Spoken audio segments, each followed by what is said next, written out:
Welcome to the sixth episode of Doorbeen, podcast series by Center for Peace and Justice, BRAC University. This exclusive episode features Jessica Olney. Jessica is a practitioner, researcher, and facilitator with 15 years of experience in South and Southeast Asia. She has worked extensively in both Myanmar and Bangladesh with a strong focus on Rohingya crisis and youth empowerment. During her conversation with CPJ's Executive Director Manzoor Hasan, Jessica reflects on her close engagement with CPJ's Refugee Studies Unit and talks about the community-centered research and innovative peace-building initiatives that they took up after the influx. Finally, she discusses the Hague Conclave co-convened by CPJ, which advocated for international justice and accountability for the Rohingyas.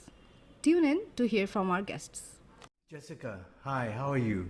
Hi, I'm well. How are you? Good to have you. And as an intro, Jessica Olney, you were with CPJ for a number of years, and we'll go into the dates and details later on. But we're delighted to have you here with us for this podcast.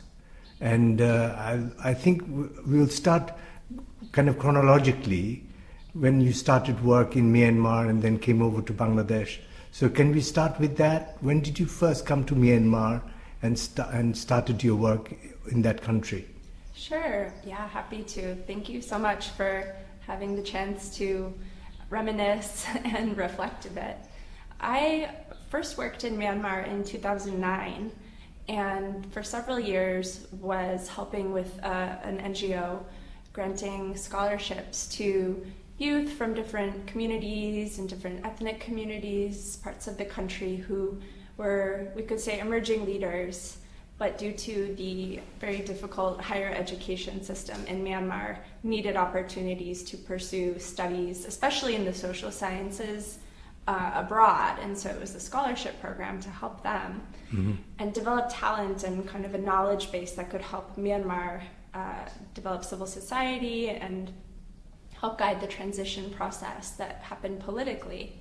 So over the years, those alumni started doing amazing work in the civil society, and I also stuck around, and there was a hopeful period, let's say, when there were a number of ceasefire agreements signed with local, between the ethnic armed groups and the military, and kind of a positive time, which of course, you know, is no longer the case. But I was working with different communities on some of that and starting to connect with Rohingya networks, Rohingya youth living in Yangon, also liaising with Rakhine youth who are in Rakhine State, and it was already very difficult to go visit them, but we were in touch when the genocide happened, you know, when things got really bad in August 2017, and then basically came to Bangladesh at the same time.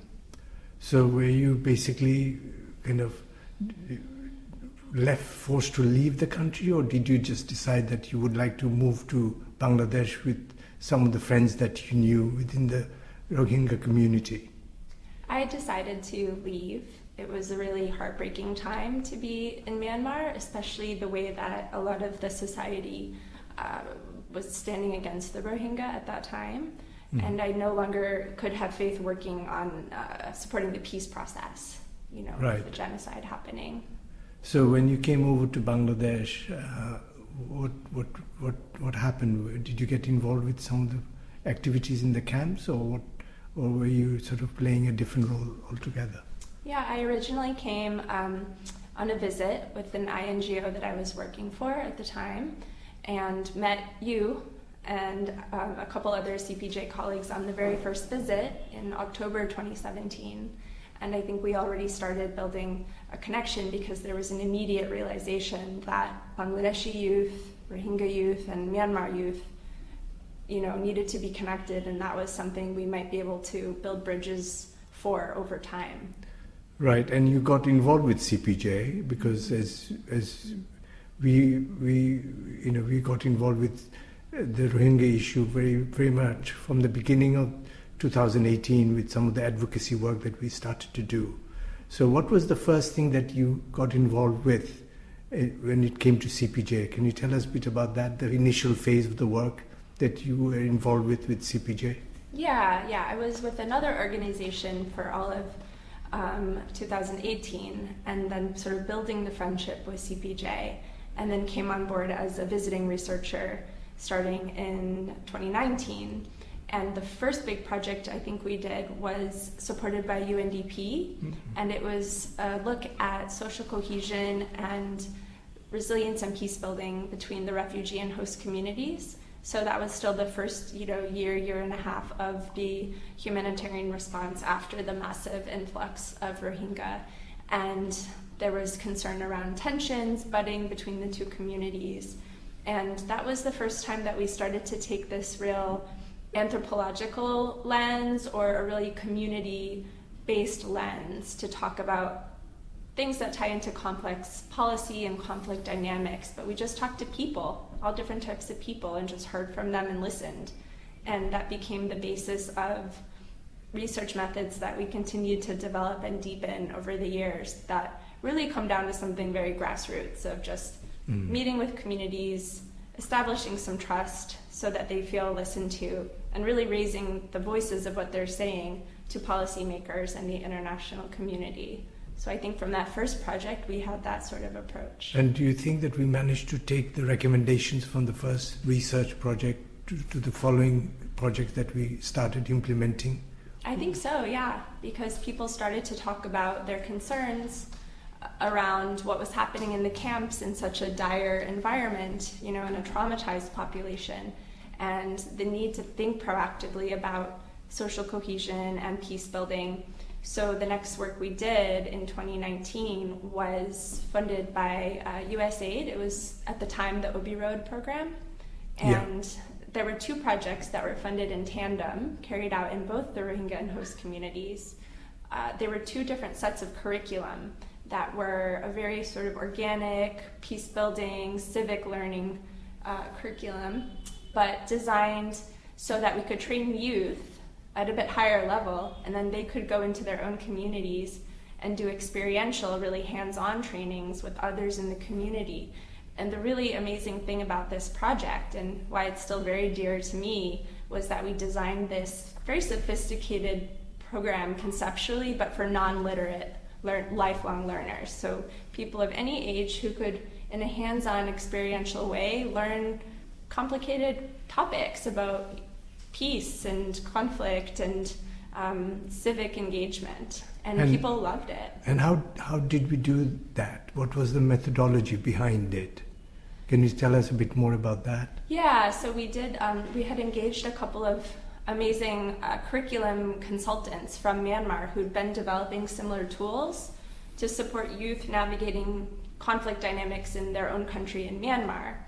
And they came on board with us and applied and adapted some of that background, that curriculum, to work for the Rohingya context and the host community context. So it was drawing on a legacy of peace education that had already been building and formulating in Myanmar for quite a few years, for a couple of decades probably. So we were drawing on like a rich tradition of peace education, and finding a way to do it in the confines of the Rohingya response, where formal education wasn't permitted at that time, and people had a lot of emergency immediate needs to deal with. So even though the camp infrastructure was still developing and still very rough, people were really excited about the chance to learn some more conceptual critical thinking tools that could help them think about their own situation in a different way. People who'd never gone to a formal school could still learn how to analyze their own situation. And do you think that that is still relevant to the kind of challenges that people are facing today? Yeah, I think in the first research, the social cohesion research, and then again with this more training program, it was so clear the need for peace building in the camps and the host community, but I'm more versed in what's happening in the Rohingya community because I haven't worked as much with the host community, but it was very clear that it was a situation where things were unstable, criminal actors, bad actors could take advantage of and harm the population, and there could be a lot of problems, and so you needed a way to steer youth away from that kind of activity and towards something more positive and empowering. And so it sounds a little almost generic to talk about, youth empowerment, but in this Rohingya context, it was and still is really critical. And when you look at how the security environment is nowadays, you see that there's more need than ever for the community to be empowered with some peace building skills. So in a way, we were quite advanced in our thinking in terms of the kind of peace building exercises that should have been undertaken and was undertaken to some extent. So which is I think a kind of a roadmap for the future, I suppose. Yeah. So we need to focus on that. But then you got involved with an interesting piece of research that you and others got involved with and was supported by the Asia Foundation. And can you tell us a bit about that? Because you were quite heavily involved with that particular project. Yeah. So the Asia Foundation was, and I think still is, part of the Cross-Border Local Research Network, which was a multi-year global initiative to better understand conflict in borderland regions, where through the community lens. So a more granular understanding of what happens in areas around borders where there's conflict. So they were looking for partners and researchers to look at areas in the Myanmar Bangladesh borderlands, and also the way that Rohingya are separated across borders. So we did a really robust study where some of the youth that we had trained through the previous curriculum that we just discussed were brought on as junior researchers, and we were able to continue equipping them with research skills to talk to Rohingya families about especially how they were coping with difficulty, but the role of cross-border mobility in that. So families who are separated across multiple countries, how do they keep in touch? Do they financially support each other? What is the prevalence of family separation? And we were able to paint this picture of the way that people who aren't allowed to move try to move, to deal with the problems that they face, and what the Rohingya crisis means at the family level. People not seeing their children and their parents for much of their lives, and humanizing the conflict in that way. Can you tell us a bit about that? Or even, I remember the issue of women's empowerment. I think one of the findings was that, the women who were came into Bangladesh, were actually felt more empowered and be able to do things which they couldn't do in Myanmar itself. Can your thoughts on that? Yeah, I think the first couple of years in the camps, there was such a massive humanitarian response, and all of the NGOs needed female volunteers to address women's health issues and other needs that are better addressed amongst women. But that was really new for the community, and certainly there was certain elements in the community that didn't like that, and there was pushback against women. And there were periods where women were pushed to resign from NGO jobs or faced certain threats, but I think if you look at the overall trajectory, it's been an environment where it's become more normalized for women to, say, venture out of the home alone or take work outside of the home. And it would be good to do maybe a follow-up longitudinal study, because that research was enumerated in 2019. Yeah. So things continue to change, but from what I hear from friends in the camp, that has continued to open up, and people are more open perhaps to girls' education even, which is a legacy that Bangladesh has also gone through over its own history. Exactly. Let me kind of focus a bit on the development of the Refugee Studies Unit, and we'll come back to more other substantive issues a bit later. I mean, you were very much involved from the very beginning with the development of RSU. I remember you putting together the initial concept note, 2-pager, and then we worked on the mission and the vision statement. Tell us your own thoughts on that, how it developed and where we are now. But the initial period when we were kind of working very closely together on this. Yeah, I think there were a couple of ways that we conceptualized the idea of a refugee studies unit, and as we contemplated the need for something like that, we thought a lot about the need for a knowledge partner in the humanitarian response. CPJ now is in its 10th year and has developed institutional memory, and that was already becoming the case several years ago because humanitarians tend to turn over more rapidly. So some of us who'd been working on the issue for several years by then realized that we held a lot of knowledge that could support funders and agencies and organizations. So we wanted to establish that, institutionalize that a bit, this knowledge partnership role, but at the same time keeping a grassroots mindset. So at the same time of institutionalizing that piece, we also wanted to continue promoting participatory research, but even beyond participatory, really community-driven research and advocacy and knowledge to help the Rohingya be the holders of knowledge in their own community.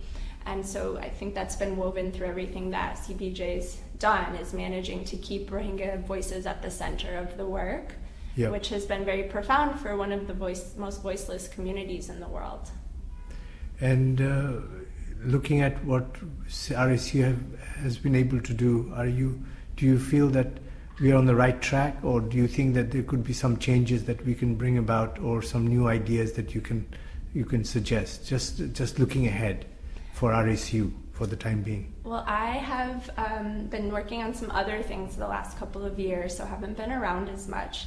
But of course, I've continued to hear a lot from Rohingya youth and former CPJ colleagues about all of the progress with the OSUN work and the REAP work, and people are still talking a lot about it in the camp. And I think that we were doing a lot of different things. For a while, we had many projects on at once, and it seems that the OSUN work has been a way to sort of bring some of that together and focus a bit more specifically on higher education related work, which is, makes sense given that CPJ is under BRAC University.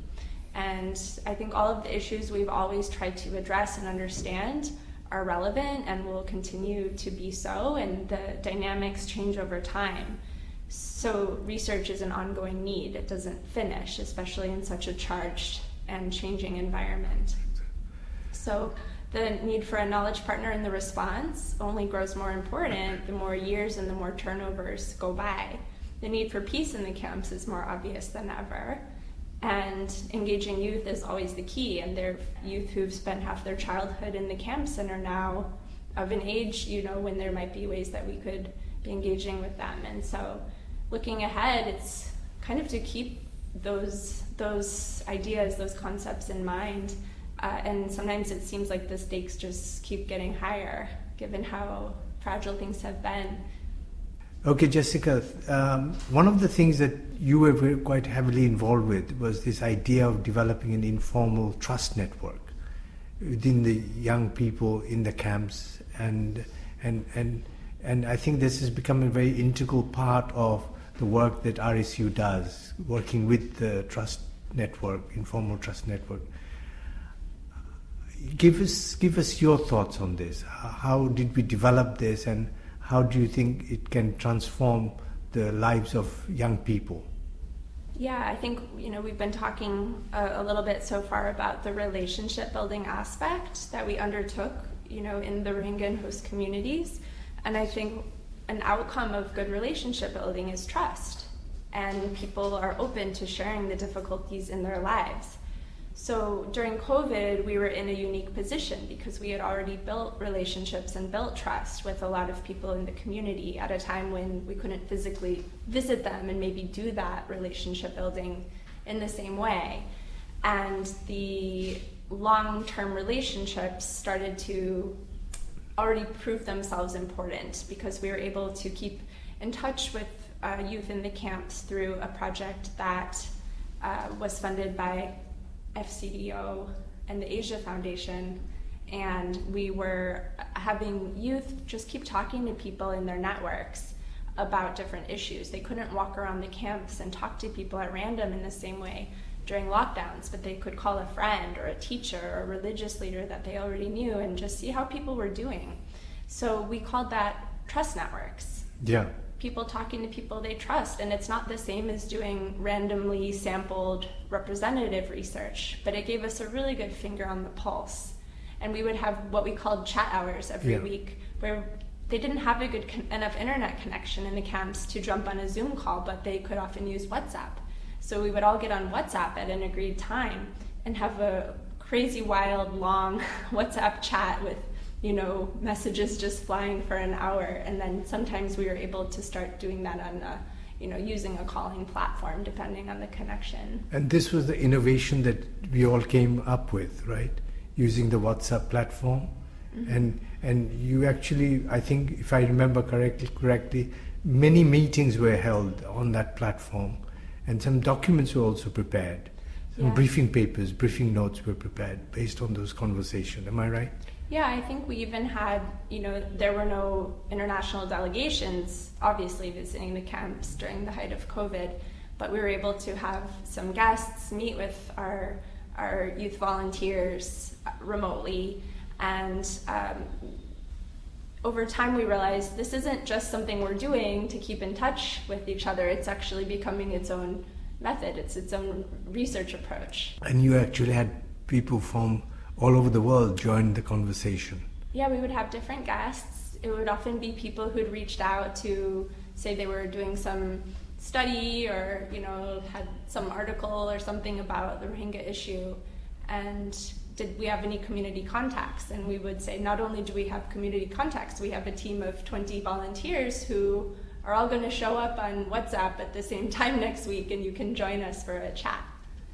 So it didn't even it felt very informal and casual, but then it became some of the most robust research that was enabling us to learn about the impacts of COVID socially on what was happening in the camps. And the other thing, Jessica, that you were involved with from the very beginning was this whole issue of trust and it's not trust, justice and accountability. The idea of justice for the Rohingya refugees through the process of the ICC and ICJ. And one of the things that we did was the Hague Conclave, way back in 2019, if I'm not mistaken. And you were involved with that. Can you tell us a bit about that, how we put this together and what was the outcome of it? Yeah, so this was at a moment when everyone was looking a lot at options for international justice and accountability on the Rohingya issue, and for Myanmar more broadly to be held accountable for its crimes. So CPJ was able to help convene as one of the core conveners, one of the core partners in The Hague with many different stakeholders. So the Bangladesh ambassador, I believe, was very involved. Yes. And folks from the ICC and the ICJ were there, and the Gambia justice minister, who was very involved in bringing the case to the ICJ, was there, Bob Ray from Canada, and lots of Bangladeshi NGO leaders, and I think deputy ministers maybe were there as well. And so it was an incredible group of people really all coming together to... I don't know if there was consensus on, it wasn't really so much about getting consensus, but there was just this sense of agreement that international justice, if the Rohingya didn't deserve it, then who does? That this was really an important thing to work on. And also we wanted to keep the Rohingya issue on the agenda by doing something like that. And I suppose inevitably these things fall off the radar, and I hope that we managed to achieve that by doing that event. Hopefully there will be more to come in the future. Yeah, I think it's important for there to be high-profile events like this. It was a bit over 2 years, I believe, into the response after the 2017 exodus. So it was a moment when the international justice wheels were just starting to turn, but perhaps the media limelight had started to subside a little bit. And so it felt strategic, timing-wise, to get everyone together and make sure we were focusing on it, make sure there was just enough international attention still on the issue. Jessica, there was another project that you were involved with, which was funded by the World Food Programme, and it basically looked at critical thinking, analytical skills for peace sort of modalities, and and we developed certain modules on some of those topics. Can you tell us a bit about that and how that actually fed into later on into the OSOON program? So I think WFP had noticed the work that we were doing with the Asia Foundation and FCDO's support during COVID, and having our ears to the community level and really understanding people's perceptions and needs and reality. And we're also interested in adapting some of that to help them have an understanding of the community for their own programming purposes, WFP being, one of the biggest responders in most humanitarian crises. So we had the opportunity to continue working with some of the youth researchers who'd already received quite a bit of training from us and a lot of experience, and developed a course called Critical Thinking and Analytical Skills that kind of just upped it a notch and gave them a level of research training that was more at the pre-university or higher education, tertiary level. And that was really fascinating for people. They learned a lot of different research methodologies and started to become more independent in the way they were approaching research, qualitative research, and trust-based research in their own communities. And the natural progression of that, I think, fed toward the OSOON more, slightly more formal model toward higher education that CPJ is working with now. So that was an important bridge. And that was one of the last projects that I was able to do with CPJ. Yes, that brought to an end your involvement with us over a period of nearly 3 to 4 years. Yeah. It was quite amazing. Now, I want to kind of finish off, Jessica, with going back to Myanmar in a way, and what happened a couple of years back with the coup in Myanmar and the situation in Myanmar and how things have evolved over there. I know that you are not directly involved with that phase in Myanmar, but how do you see things developing over there, and how do you see the future? So it's been a terrible time in Myanmar. The coup happened 3 years ago, I think last week, and it really dashed a lot of people's hopes for a more peaceful and progressive transition process. I think a lot of Myanmar analysts were flagging for a long time to the international community not to go so fast, don't be so optimistic. They knew to be cynical and skeptical. But I don't think anyone could have imagined just how completely the progress would be reversed, and that all of the peace-building, human rights, civil society development efforts that so many people had worked on over the past decade would be facing such massive setbacks and repression.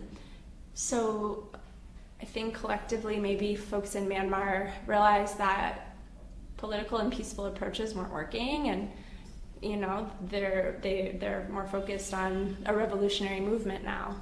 And that movement has been progressing in some areas, and we're just completely in the middle of a restive period, and I don't think anyone can predict which way anything will go.